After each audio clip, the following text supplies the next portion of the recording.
ರಾಜ್ಯ ರಾಜಕೀಯದಲ್ಲಿ ಈಗ ಮತ್ತೊಂದು ಆಡಿಯೋ ಬಾಂಬ್ ಭಾರೀ ಸಂಚಲನ ಸೃಷ್ಟಿಸಿದೆ. ದಾವಣಗೆರೆಯಲ್ಲಿ ನಡೆದಂತಹ ಬೈ ಎಲೆಕ್ಷನ್ ನಲ್ಲಿ ಸಮರ್ಥ ಶಾಮನೂರು ಅವರನ್ನ ಸೋಲಿಸುವ ನಿಟ್ಟಿನಲ್ಲಿ ಸಚಿವ ಜಮೀರ್ ಅಹಮದ್ ಖಾನ್ ಹಾಗೂ ಮುಸ್ಲಿಂ ಮುಖಂಡ ಮೊಹಮ್ಮದ್ ಸಿರಾಜ್ ಮಾತನಾಡಿದ್ದಾರೆ ಎನ್ನಲಾದಂತಹ ಆಡಿಯೋ ಒಂದು ವೈರಲ್ ಆಗಿದೆ. मोबाइल स्विच ऑफ कर लेते हो इलेक्शन के डे पर क्या करना साहब मैं सुबह से 7 बजे मैं 6 बजे से फोन करूँ तुम्हें? नहीं मोबाइल मेरा ऑन नहीं साहब, मेरा बेटे का मोबाइल है, मैं वार्ड में थे ना साहब। काम करना है क्या साहब का साथ में थे साहब, मेरा बेटा है है हाफिज साहब है मेरे साथ। इज्जत का सवाल है, हम नाराज नींद नहीं हम ना यहाँ साहब रात को मैं भी 4 बजे सोया साहब। कुछ जानवर को 3 बजे बोले अब वो क्या करे, छोड़ 14 वार्ड में था, 14 वार्ड का करने को 12 को गया, 12 में जाको रियाज बुलाया फोन कर को, रियाज के वार्ड को आया, रियाज के वार्ड में जरा तकरार हो रखने से रियाज के वार्ड का आया, रियाज के वार्ड से वो मंसूर के वार्ड को गया, मंसूर के वार्ड से अब और वार्ड नंबर 14 में ओवरऑल कैसा कहते हैं कुकर खाली कुकर हमें भी खाली कुकर कुछ बोले कुकर मगर परसेंटेज नहीं हुआ करते 12.5 तक 27% में खाली 9% मुसलमाना का को घर के बाहर नहीं निकलना। नहीं हमें बोल रहे ना सर, जुलूम कर को बुला ले कौन को कहा, बाद रात को बाहर गाँव में रेस्टोरेंट को बुलाओ को कर बोलिया, बाहर गाँव में रेस्टोरेंट किसी भी हर किस बुलाओ को जुलूम कर को घर काटो पठा ले उनको उन्हों हो पाए तो वोट कराओ, उन्हों को नहीं आए तो छोड़ डालो कर बोला सर। वैसा करा रहा हूँ वैसा करा रहा हूँ। 3 बेटा था भी है सर मेरे मोबाइल में।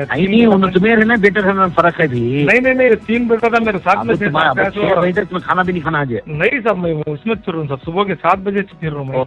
ओके वो पैसे बांट के देते हो भूतंग ने वो उनके तुम्हारे से क्या कम दे नहीं लो साहब, उनको पैसे लिए नहीं कर को कल रात को जाको डिप्रेशन में चले गया मेरा बेटा बल्ला के भाई का।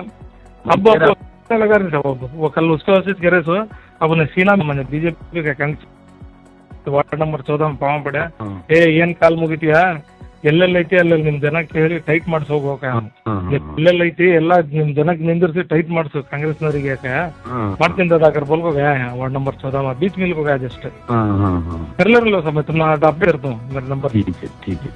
ಇತ್ತ ಸಮರ್ಥ ಶಾಮನೂರು ಅವರು ಈ ಬಗ್ಗೆ ಹೈಕಮಾಂಡ್ ತನಿಖೆಗೆ ಆಗ್ರಹಿಸಿದ್ರೆ ಆತ ಮೊಹಮ್ಮದ್ ಸಿರಾಜ್ ಇದು ನನ್ನ ಧ್ವನಿಯೇ ಅಲ್ಲ, ಇದು ಸಂಪೂರ್ಣವಾಗಿ ಸತ್ಯಕ್ಕೆ ದೂರವಾದದ್ದು ಅಂತ ಹೇಳಿ ಸ್ಪಷ್ಟನೆಯನ್ನ ನೀಡಿದ್ದಾರೆ. ಸಚಿವ ಜಮೀರ್ ಅಹಮದ್ ಅವರಂತೂ ಇದು ನನ್ನ ಬೆಳವಣಿಗೆಯನ್ನ ಸಹಿಸದೆ ಮಾಡಿರುವಂತಹ ಸಂಪೂರ್ಣ ಸುಳ್ಳು ಮತ್ತು ರಾಜಕೀಯ ಪಿತೂರಿ, ಇದರ ಹಿಂದೆ ಸೈಬರ್ ತನಿಖೆಯಾಗಬೇಕು ಅಂತ ಹೇಳಿ ಗರಂ ಆಗಿ ಪ್ರತಿಕ್ರಿಯಿಸಿದ್ದಾರೆ. ಸದ್ಯದ ಪರಿಸ್ಥಿತಿಯನ್ನ ನೋಡಿದ್ರೆ ಜಮೀರ್ ಅವರ ಮಾತುಗಳಲ್ಲಿ ಸತ್ಯಾಂಶ ಇರುವಂತೆ ಕಾಣಿಸ್ತಾ ಇದೆ. ಯಾಕಂದ್ರೆ ರಾಜ್ಯದಲ್ಲಿ ಈಗ ಸಚಿವ ಸಂಪುಟ ಪುನರ್ರಚನೆ ಮತ್ತು ಪ್ರಮುಖ ಹುದ್ದೆಗಳ ಹಂಚಿಕೆಯ ಚರ್ಚೆ ಜೋರಾಗಿ ನಡೀತಾ ಇದೆ. ಇದೇ ಸರಿಯಾದ ಸಮಯ ಅಂತ ಹೇಳಿ ನೋಡಿ ಜಮೀರ್ ಅಹಮದ್ ಖಾನ್ ಅವರಿಗೆ ಸಿಗಬೇಕಾದಂತ ಸಚಿವ ಸ್ಥಾನ ಅಥವಾ ಮುಖ್ಯವಾಗಿ ಅವರ ಹೆಸರೇ ಮುಂಚೂಣಿಯಲ್ಲಿರುವಂತ ಉಪಮುಖ್ಯಮಂತ್ರಿ ಸ್ಥಾನ ಕೈ ತಪ್ಪಿ ಹೋಗ್ಲಿ ಅನ್ನುವಂತ ಹುನ್ನಾರದಿಂದಲೇ ಈ ನಕಲಿ ಆಡಿಯೋವನ್ನ ಮುಂಚೂಣಿಗೆ ತರಲಾಗಿದೆಯೇ? ಜಮೀರ್ ಅವರ ರಾಜಕೀಯ ಏಳಿಗೆಯನ್ನ ತಡೆಯೋಕೆ ವಿರೋಧಿಗಳು ಹೂಡಿರುವಂತಹ ಪ್ಲಾನ್ ಇದ ಅನ್ನುವಂಥ ಚರ್ಚೆಗಳು ತೀವ್ರವಾಗಿ ನಡೀತಾ ಇದೆ. ಯಾರೋ ಮಾಡಿದ ಸೈಬರ್ ಕಾರಸ್ಥಾನಕ್ಕೆ ಜಮೀರ್ ಅವರ ಹೆಸರನ್ನ ಎಳೆದು ತರ್ತಿರೋದು ಎಷ್ಟು ಸರಿ? ಏನೇ ಆದ್ರೂ ಈ ಷಡ್ಯಂತ್ರದ ಹಿಂದಿರುವಂತಹ ಅಸಲಿ ಮುಖಗಳು ಯಾರು ಅನ್ನೋದು ಸೈಬರ್ ತನಿಖೆಯಿಂದಷ್ಟೇ ಹೊರ ಬರಬೇಕಿದೆ. ನಿಮಗೇನನ್ಸುತ್ತೆ? ಇದು ಜಮೀರ್ ವಿರುದ್ಧದ ರಾಜಕೀಯ ತಂತ್ರನ? ಕಮೆಂಟ್ ಮಾಡಿ ತಿಳಿಸಿ.